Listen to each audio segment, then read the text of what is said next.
John 19, 1-16. It's on page 1087 of the Pew Bibles. Then Pilate took Jesus and had him flogged. The soldiers twisted together a crown of thorns and put it on his head. They clothed him in a purple robe and went up to him again and again, saying, "Hail, King of the Jews!" And they slapped him in the face. Once more Pilate came out and said to the Jews gathered there, "Look, I am bringing him out to you to let you know that I find no basis for a charge against him." When Jesus came out wearing the crown of thorns and the purple robe, Pilate said to them, "Here is the man." As soon as the chief priests and their officials saw him, they shouted, "Crucify! Crucify!" But Pilate answered, "You take him and crucify him. As for me, I find no basis for a charge against him." The Jewish leaders insisted, "We have a law, and according to that law he must die, because he claimed to be the Son of God." When Pilate heard this, he was even more afraid, and he went back inside the palace. "Where do you come from?" he asked Jesus. But Jesus gave him no answer. "Do you refuse to speak to me?" Pilate said. "Don't you realize I have power either to free you or to crucify you?" Jesus answered, "You would have no power over me if it were not given to you from above. Therefore, the one who handed me over to you is guilty of a greater sin." From then on, Pilate tried to set Jesus free, but the Jewish leaders kept shouting, "If you let this man go, you are no friend of Caesar. Anyone who claims to be a king opposes Caesar."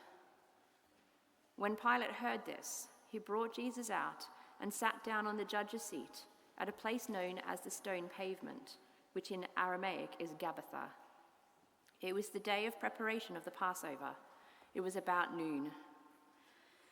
"Here is your king," Pilate said to the Jews. But they shouted, "Take him away! Take him away! Crucify him!" "Shall I crucify your king?" Pilate asked. "We have no king but Caesar," the chief priests answered. Finally, Pilate handed him over to them to be crucified. This is the word of the Lord.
Great, thank you, Isaac, so much. Look, it's not a pretty picture, is it, of Pilate or of you and me?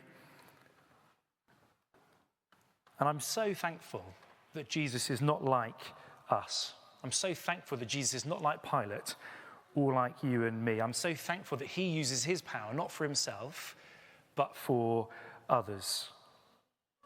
Now, look, we're just going to learn that second half of that memory verse together before Isaac comes up, because it shows us how Jesus uses his power. It shows us that he's so different to us. So come on, back on your feet, because we need to be moving around with our actions again. That was very quick, Hodgson's. Peter and Judy were straight up there. Okay, let's have our first half again, look. We've got this. Let's just go through it one more time. We've got this ready. Are we ready? For even the Son of Man did not come to be served, but to serve. We've smashed the first half. Well, look, we're going to see how this mighty king uses his power. Go on, and on to the next one. Ready? And to give his life as a ransom for many. Mark 10. Have I got that up there? Yes. Mark 10, verse 45. Okay? Ready? So to give his life. Remember our ransom? We know what a ransom is now. As a ransom for many. Mark 10, verse 45. Okay. I think we can do that. Go on, Anna, take that off a minute. I think we've got the second half already, okay? Let me just, what was it? Okay. Ready? But to give his life as a ransom for many. Mark 10, verse 45. Brilliant. So now we've got the two halves on our head. We're going to come back to it to check just at the end of our service. But that's just a hint, isn't it, of what Isaac's going to show us now. Powerful Jesus. How does he use his power? Well, let's have a look. So have a seat again. Back into our passage. Thanks, Isaac.